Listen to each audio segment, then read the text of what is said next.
We have a busy slate of UK company results ahead of us in the coming week, and the corporate outlook statements in particular should be informative, even if chief executives and chief financial officers may feel a bit constrained as to what they can say, given the fast-moving trade and tariff situation. Names which may be worthy of particular note include the following: Diageo and Big Yellow on Monday the 19th of May, London Metric Property, Smiths Group, Cranswick, Diploma, SSP, Topps Tiles and Greggs on the 20th, Severn Trent, Great Portland Estates, Regional REIT, Avon Protection and Currys on the 21st, and then Marks & Spencer, British Land, Intertech, Convatec, EasyJet, Kinetic, Tate & Lyle, Bloomsbury Publishing and Hill & Smith all on Thursday the 22nd. But for all of that august list, and M&S could be particularly interesting given the current cyber problems, two more members of the FTSE 100 may dominate the headlines in the coming week, namely the telecoms giants Vodafone and BT. They will report their full year results to the end of March on Tuesday the 20th and Wednesday the 21st respectively. Vodafone shares languish near 5-year lows and actually trade no higher than they did in 1997.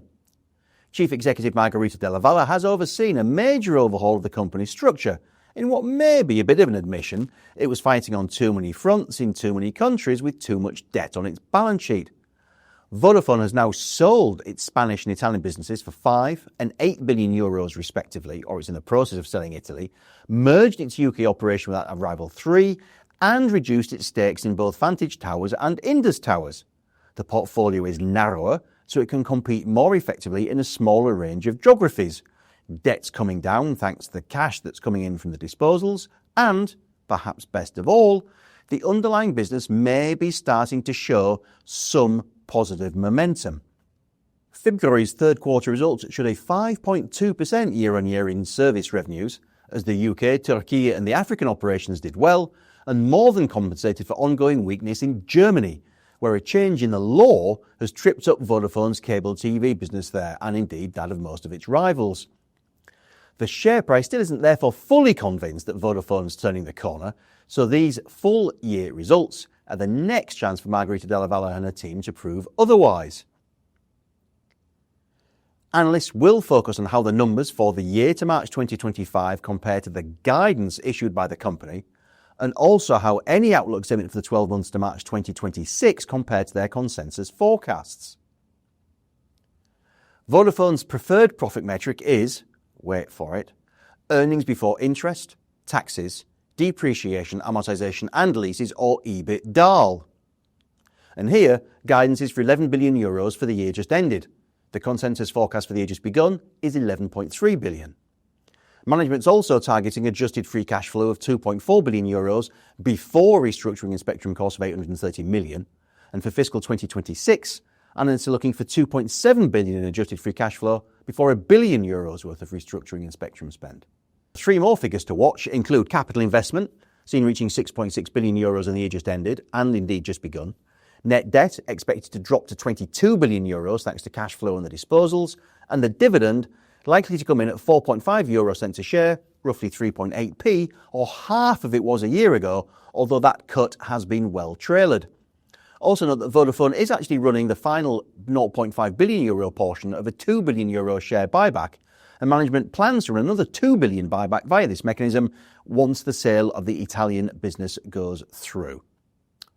Now, in contrast to Vodafone, shares in its rival BT are on the march, and after a big gain in the last year, they actually stand at a 12-month high.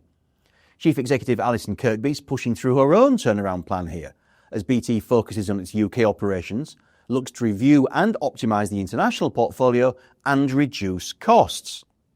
Competition, regulation and footloose customers still mean it's hard work for BT, and the company cut its revenue growth forecast during the year to a drop of 1 to 2%, down to £20.4 billion. However, Alison Kirkby stuck to the other parts of the outlook for the year to March 2025, and they, and any steer for the 12 months to March 2026, will provide the benchmarks for which this set of results are judged, namely, earnings before interest, taxes, depreciation and amortization, or EBITDA, of £8.2 billion, and fiscal 2026 is expected to come in broadly unchanged by analysts. capital expenditure of less than £4.8 billion and free cash flow of around £1.5 billion, with a goal to get that to £2 billion by 2027 and then £3 billion by 2030. That cash flow is expected to help BT pay an unchanged dividend of 8p a share, but the need to service a net debt pile of around £15 billion and a near £4 billion pension deficit means there's no share buyback in operation right now. I hope that you and your families are all keeping well. Thank you for watching, and I look forward to seeing you again next time.